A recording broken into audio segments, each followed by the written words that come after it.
जब देश क्या नाम से गजवा हिंद से चल सकता है तो देश हिंदू धर्म से भी चल सकता है। हम तो राम राज्य के लिए लाए हैं, राम राज्य आ गया और जो बाकी रहा बच्चा है ना वो और आ जाएगा। अयोध्या से आजादी, काशी पे भी आ गया, पूजा शुरू हो गई, अब मथुरा है बाकी। मैं ये कह रहा हूँ कि राहुल गांधी तो वैसे ही बोलते रहते हैं, उनकी बात का कोई तथ्य तो होता नहीं है। वो जो देखते हैं वही बोल देते हैं। हाँ, उनका कोई आंसर नहीं निकलता किसी बात का। ये ईडी, सीबीआई और जो जांच एजेंसियां हैं वो केवल विपक्ष को ही एक टारगेट क्यों बना रही हैं? विपक्ष के नेताओं के ऊपर ही क्यों वो लेकिन ये भारतीय जनता पार्टी में कोई भी ऐसा नेता नहीं है जो मतलब साफ ना हो। क्या सब साफ हैं? ऐसा तो हो नहीं सकता है।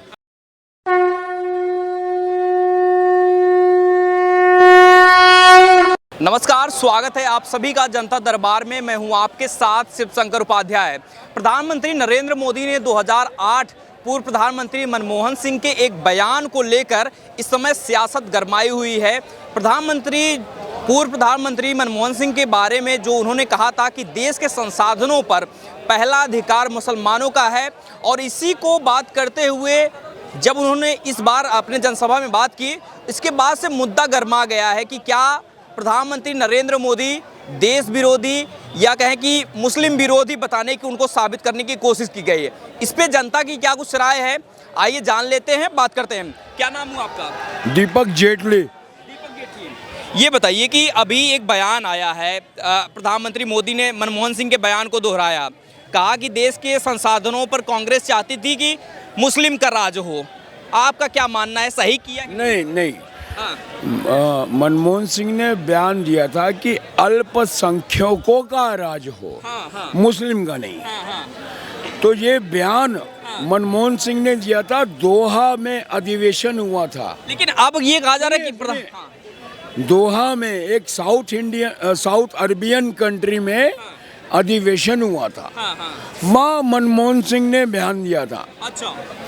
और मोदी ने मनमोहन सिंह के लिए एक बहुत बड़ी बात संसद में बोली हुई है कि आपको ही पता है कि रेनकोट पहन के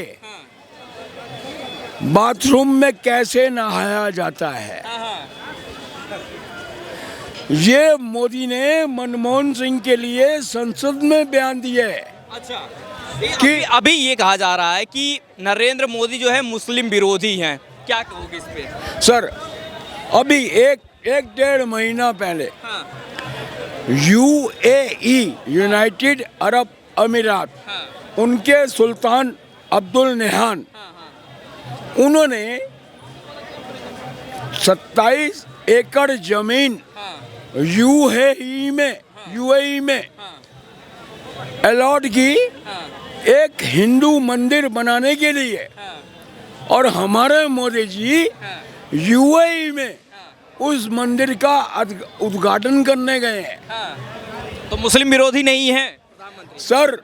अगर मोदी मुस्लिम विरोधी होता तो UAE का अब्दुल नहान मोदी जी को लात मार के भगा देता। तो मतलब मुस्लिम विरोधी नहीं है। जो कांग्रेस पार्टी तो यही कह रही है कि कांग्रेस पार्टी सर, ये इंडिया, अरे सर बीच में नहीं सर, इंडिया गठबंधन, ये कांग्रेस और जो विपक्षी गठबंधन बना, राहुल गांधी, इन्होंने एक डेफिनेशन, राहुल गांधी ने एक डेफिनेशन, एक परिभाषा इंग्लिश में इस गठबंधन की गढ़ी।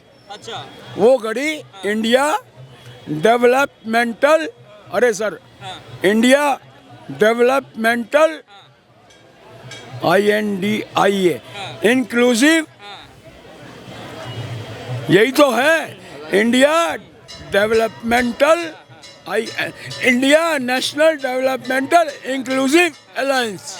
क्या लग रहा है कि 24 में माहौल? नहीं, सुनो, ये गठबंधन की परिभाषा, अभी तो 4 जून को परिणाम आने हैं, ये परिभाषा बदल चुकी है। वो बता रहा हूँ, idiot, नेस्टी, depressed, invincible, idiot, नेस्टी depressed invincible alliance. अच्छा, ये बन जाएगा। मूर्ख, हाँ, नीच, हाँ, नेस्टी नीच, हाँ, डिप्रेस्ड हीन भावना से ग्रसित अदृश्य गठबंधन। ठीक है। क्या नाम हुआ सर आपका? इधर। मेरा नाम संजय सहगल है। साइकिल साहब, कहाँ से हैं आप? मैं गाजियाबाद उत्तर प्रदेश से। उत्तर प्रदेश से हैं। तो थोड़ा बताइए, उत्तर प्रदेश के बारे में बड़ा चर्चा रहता है। जब देखिए आपके मुख्यमंत्री जी कुछ ना कुछ बयान दे देते हैं, तो क्या कहेंगे उनके बारे में? नहीं, वो अपनी जगह सही हैं। सही है। भाई उनको राजनीति करनी है, वो राजनीति कर रहे हैं, अपने काम को कर रहे हैं। जब से योगी आदित्यनाथ ने सत्ता संभाली यूपी की, मेरी इतनी आयु हो गई है, मैं लगभग 65 साल का हूँ। ठीक है। हमारे यहाँ बिजली आती थी, पानी, क्राइम ऊपर। अब कोई क्राइम करके देखो तो सही, सीधी गोली आएगी। लेकिन यही तो कह रहे हैं ना कि उत्तर प्रदेश में भय का माहौल पैदा कर दिया, टारगेट कर रहे हैं। क्या भय हमें तो नहीं है, भय हमें तो नहीं है। एक मिनट, भय उसको है जो गलत काम कर रहा है, जो गलत काम कर रहा है। बिल्कुल। मुझे लेकिन सर, अब केजरीवाल को 9 संबंध गए, मुझे एक सिपाही का फोन आ जाए कोतवाली से, मैं तो हाथ पाँव कांपने लग जाएंगे। वो तो गया ही। वो तो कह रहे हैं कि तानाशाह हो गए हैं। अरे बकवास करता है वो, पागल है। तो योगी जी ने 10 साल में बहुत बढ़िया व्यवस्था कर रखी है, बिजली, पानी, हर चीज। जो अभी आपने सवाल किया था, ये मनमोहन सिंह का बयान है कि पहला अधिकार, बाकी लोग कहाँ जाएंगे भाई, उनका तो कोई अधिकार है। सर लेकिन उसके बाद से मिर्ची लग गई है कांग्रेस पार्टी के। सब लोग कह रहे हैं कि प्रधानमंत्री मोदी मुस्लिमों के खिलाफ हो गए हैं। ये तो शुरू से ही कैसे आ रहे हैं, जब से गोधरा कांड हुआ, तब से ही कैसे आ रहे हैं। इन्होंने कराया किसने? उसको आजीवन कारावास हुआ, वो अभी तक भागा हुआ वहाँ से, उसके बाकी झांसी। क्या लगता है कि मोदी ने मुसलमानों के लिए कुछ किया है? क्या भेदभाव करते हैं? अरे साहब, उत्तर प्रदेश में जाके देखो ना, जिसके 50 घर का प्लॉट था उसको 2.5 लाख रुपए के मकान बनवा दिया, शौचालय दे दिया। एक आदमी को 5 किलो राशन मिल रहा है, जो घर में 10 आदमी 50 किलो राशन हो गया महीने का। अच्छा, और क्या चाहिए? 6,000 रुपये महीना मिल रहा है, और क्या चाहिए? सरकार क्या देगी? टैक्स तो में 1 पैसे का नहीं देते। वो तो कह रहे हैं कि देश बेच दिया है मोदी ने, इस बार हटाओ 14 वालों को 24 में हटाओ इस बार। अब कोई कुछ भी कहता रहे, सड़कों की हालत देखी है, कितने एयरपोर्ट बन गए, कितने बस अड्डे बन गए, कितने IIT बन गए, कितने एम्स बन गए। ये सब कह रहे हैं कि गरीबों का पेट नहीं भर रहा मोदी सरकार में, आप तारीफ कर रहे हैं। अरे साहब, 80 करोड़ लोगों को अगले 5 साल तक खाना, वो कह रहे हैं हम देंगे राशन फ्री, तो ये कैसे भरेगा पेट भाई? तो मोदी काम अच्छा कर रहे हैं। बढ़िया काम कर रहे हैं, बढ़िया काम कर रहे हैं, बहुत बढ़िया काम कर रहे हैं। तो 24 में 400 पार होंगे। 400 पार नहीं होंगे, 350 आ जाएंगे। तो सरकार बन रही है, सरकार तो क्लियर बन रही है, क्लियर बन रही है, बिल्कुल बन रही है। ये राहुल हो, अखिलेश, सर एक मिनट तो बताओ ना, आपने 2 बैग लगा रखे, खुशबू आ रही है। आप इधर आइए, इधर आइए आप। आओ सर, आओ। क्या नाम हुआ आपका? मेरा BS मिन्हास। सरदार साहब, ये बताइए कि मोदी के बारे में ये कहा जा रहा है कि मुस्लिम विरोधी हैं नरेंद्र मोदी, क्या कहेंगे आप? ये झूठा प्रचार करते हैं यार, मुस्लिम विरोधी। बिल्कुल कोई बयान आया आज तक मोदी जी का? मुस्लिम विरोधी कोई बयान देखा है? किसी BJP नेता का बयान देखा है? ये अपोजिशन प्रोपोगंडा करती है। मोदी जी सबका विकास कर रही है यार। सबसे ज़्यादा यूपी में मुसलमानों को ही सहूलतें मिली हैं, मकान मिले हैं, शौचालय मिले हैं, उजला में गैस सिलेंडर मिले हैं। ये तो सब प्रोपोगंडा है अपोजिशन का, खाम खा कर इल्जाम लगाने वाली बात है। मोदी जी ने आज तक 10 साल होने वाले हैं, कोई भी, मैंने तो कोई उनके मुंह से ऐसा अल्फाज नहीं सुना जो मुस्लिम विरोधी हो। लेकिन ये तो कहते हैं ना कि आप लोग सरदार कम्युनिटी से आते हैं, कहा जाता है कि सरदार भी खुश नहीं है, किसान भी खुश नहीं है, नौजवान नहीं खुश हैं। मेरे 2 बच्चे हैं या 4 बच्चे हैं, मैं चारों को खुश नहीं कर सकता। कोई एक आधा नाराज ही रहेगा, एक आध नाराज, एक आधा, सबकी ख्वाहिश मैं पूरी नहीं कर सकता। राहुल तो सबसे ज्यादा लेकिन मैं ये जानता हूँ कि मोदी जी अपनी तरफ से एक मिनट, आप अभी आपके पास आ रहे, आपका नंबर भी लगेगा, नंबर 1 बाई 1 मैं ये कह रहा हूँ कि राहुल गांधी तो वैसे ही बोलते रहते हैं, उनकी बात का कोई तथ्य तो होता नहीं है। वो जो देखते हैं वही बोल देते हैं। हाँ, उनका कोई आंसर नहीं निकलता किसी बात का। और पूछिए। तो इस बार लग रहा है कि 24 में 400 पार हो, क्योंकि जो अखिलेश यादव और राहुल गांधी कह रहे हैं 14 वाले 24 में चले जाएंगे इस बार। आप हर समय यही पूछते रहते हो। मोदी जी, बीजेपी जीती पड़ी है, जीती पड़ी है, सिर्फ शपथ ग्रहण बाकी है। शपथ ग्रहण।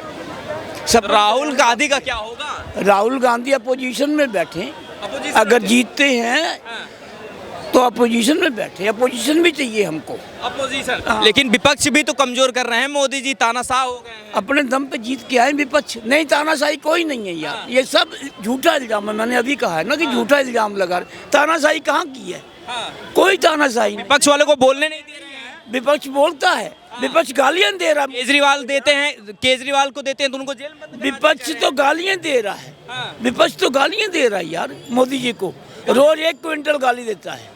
लेकिन गालियों का असर पड़ेगा 24 में। गालियों का असर, गालियां, ये विपक्ष गालियां देगा, हम बीजेपी को उसका फूल की तरह असर करेगा। आप वोट देंगे? हाँ हाँ जी। क्या नाम हुआ सर आपका? हरिंदर कुमार, कहाँ से हैं सर? दिल्ली से। दिल्ली से। 24 का चुनाव शुरुआत हो चुका है, क्या लग रहा है इस बार किधर माहौल जाएगा? देखिए, माहौल तो अगर कुल मिला के देखा जाए तो बीजेपी के पक्ष में है। लेकिन क्यों देश में उनका विकास और जो उनकी योजनाएं हैं वो कारगर साबित हो रही हैं। लेकिन आने वाले समय में कुछ कहा नहीं जा सकता है कि ऊंट किस करवट बैठेगा, क्योंकि ये ईडी, सीबीआई और जो जांच एजेंसियां हैं वो केवल विपक्ष को ही एक टारगेट क्यों बना रही हैं? विपक्ष के नेताओं के ऊपर ही क्यों वो लेकिन ये भारतीय जनता पार्टी में कोई भी ऐसा नेता नहीं है जो मतलब साफ ना हो।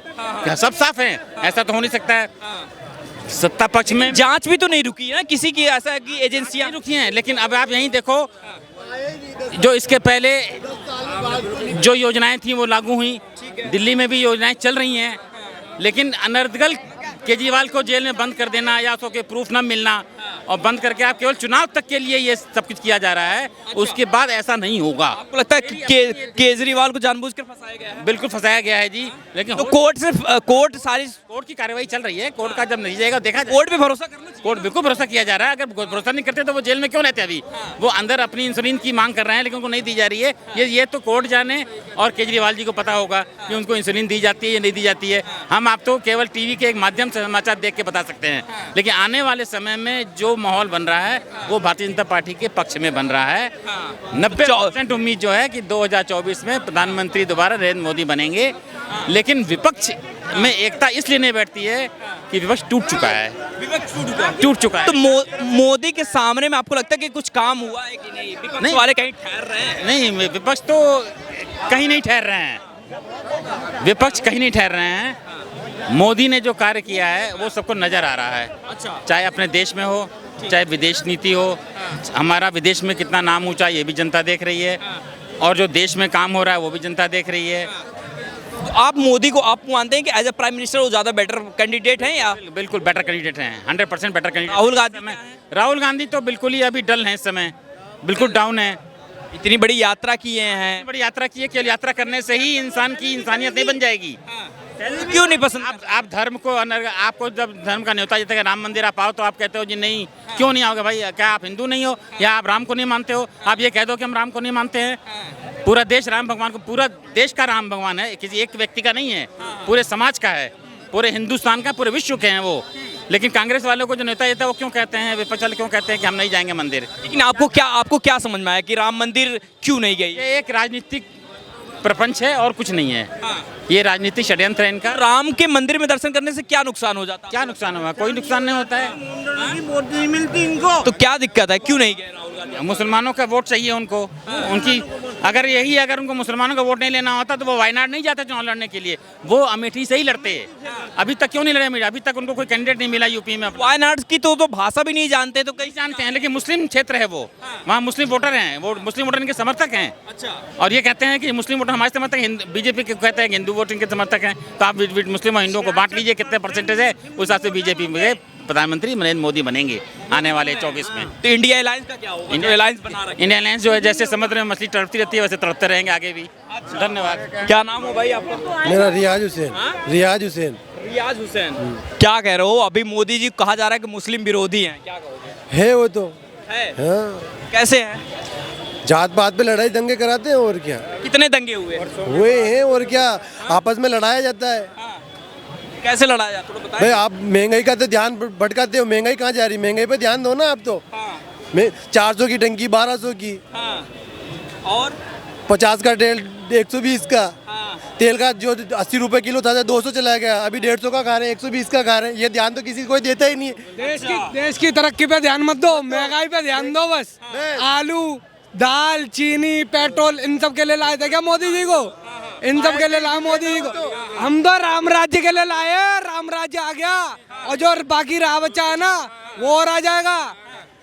अयोध्या से आजादी, काशी पे भी आ गया, पूजा शुरू हो गई, अब मथुरा है बाकी। और ताजमहल और दिल्ली में भी आने वाले हैं अब। लेकिन ये कहा जा रहा है ना कि जैसे देखो मेरी बात सुनो, आबू धाबी में मंदिर बनवाया हम, जमीन मिली, मंदिर बना। वहां से पहले ही मंदिर की नींव क्यों मिली? वहाँ किसी जमाने में पहले मंदिर था, वहाँ नहीं, यहाँ हर जगह मंदिर हुआ करते हैं, हर जगह। ये वो भारत भूमि है, पग पग पे मंदिर है, पग पग पे। अच्छा, हर जगह ये सनातन भूमि है। क्या भाई रियाज भाई कह रहे हैं कि मोदी जो है मुस्लिम विरोधी हैं, आप क्या कह रहे हैं? कांग्रेस भी यही कह रही है। कतई मुस्लिम विरोधी नहीं है, कतई नहीं है। ये मोदी जी को मुस्लिम विरोधी बता रहे हैं, बागेश्वर बाबा को ही मुस्लिम विरोधी बताते हैं। अच्छा, अगर मुस्लिम विरोधी होते तो बागेश्वर बाबा की कथा सुनने कईयों मुस्लिम लोग क्यों आते? कईयों मुस्लिम भाई बहन उनकी कथा सुनने आते हैं, जबकि वो कट्टर सनातनी है। उनका कहना ये है सभी भाई बंधु हैं अपने, कोई दिक्कत नहीं है, लेकिन जो उपद्रव करेगा उसको हम छोड़ेंगे नहीं। यही तो दिक्कत हो रही है ना, कह रहा है कि ये एक टारगेट। देखो, हिंदू मुस्लिम भाई भाई, मैं भाई मानता हूँ। अब एक बात बताओ, आपका भाई अगर गलत काम करेगा तो आप उसे रोकोगे नहीं रोकोगे? पहले बात से समझाओगे, प्यार से समझाओगे, कैसे भी नहीं मारेगा तो डंडे से समझाओगे, चाटे से समझाओगे। और अगर नहीं माना बेटा तू या पुलिस पकड़ ले आई, पुलिस का डर बताओगे। है क्यों गलत होगा? बड़ा भाई नहीं, अगर नहीं गलत हुआ तो और नहीं माना तो फिर चल बेटा पुलिस थाने चल, तो वो वाला हिसाब है। ये ना तो भाई को समझाते भी है, और जब नहीं मानेगा तो फिर चपेट भी पड़ेगी बढ़िया करके। तो ये लग रहा है कि 24 वाले चुनाव में इस बार क्या होगा? मोदी जी आएंगे, बिल्कुल गारंटी, मोदी जी आएंगे ही आएंगे। अच्छा, मोदी की गारंटी कह रहे हैं, कांग्रेस नौटंकी है ये तो। कांग्रेस नौटंकी कह रहे हैं, वो हर बार ऐसे ही कहते हैं। पहली बार नौटंकी आ गए, दूसरी बार नौटंकी, वो भ्रम में पड़े हुए हैं। और ये इस बार उनका भ्रम ऐसा लगता है इस बार वो जेल में जाने वाले हैं। अच्छा, सारे विरोध देखो, ईडी की रेड हर जगह पड़ रही है। मतलब विपक्ष को केजरीवाल चलेगा जेल में। यार एक बात बताओ, सही आदमी क्यों नहीं बचा सकते? गलत आदमी बचता है ना। तुमने विधवा वो बुढ़े लोगों की पेंशन बंद कर दी केजरीवाल ने, वहाँ का पैसा इधर करके डीटीसी में महिलाओं को किराया फ्री, महिलाओं के खाते में, मतलब हर जगह पैसे देना, ये वो। तो तुम एक जगह से पैसा वो कर रहे हो ना, तुम अपनी जेब से तो कुछ कर नहीं रहे। तुमने अपने बंगले में लाखों का करोड़ों का खर्चा कर दिया, पर्दे लगवा दिए। लेकिन ये केजरीवाल और जो विपक्षी पार्टियां हैं वो तो कह रहे हैं कि तानाशाही आ गई है जब से मोदी की सरकार आई, इसलिए हटाना जरूरी है इन लोगों को। तो हटा लो, किसी में दम है तो हटा लो। मैं खुली चुनौती दे रहा हूँ, अगर कोई हटा के दिखा दे, कोई हटा के दिखा दे। कह रहे हैं 4 तारीख को हाँ तो देख लेते, हट जाए। मैं अपनी मूंछ मुंडवा लूंगा, मैंने अपनी आज तक मूंछ नहीं मुंडवाई, मैं अपनी मूंछ मुंडवा लूंगा। कैमरे में बोल रहे हैं, मैं कैमरे में बोल रहा हूँ और दोबारा कैमरे में मूंछ मुंडवा लूंगा अगर मोदी नहीं आया तो। और बताओ मोदी या नहीं आया, और किया क्या ऐसा कि कॉन्फिडेंस इतना है कि आ जाएंगे मोदी जी? मोदी जी ने क्या नहीं किया बताओ? ये ईवीएम घोटाला कह रहे हैं, उन्होंने लाख बुरे कर्म करे मोदी जी ने, हम कहते हैं, लेकिन सबसे बढ़िया काम राम मंदिर बनवा दिया। राम मंदिर से खुश हैं? बहुत खुश हम। विकास भी तो चाहिए होगा। विकास बहुत विकास हुआ है, आके खोल के देखो। देश धर्म से चलता है और देश धर्म से ही चलेगा। जब देश क्या नाम से गजवाए हिंद से चल सकता है तो देश हिंदू धर्म से भी चल सकता है।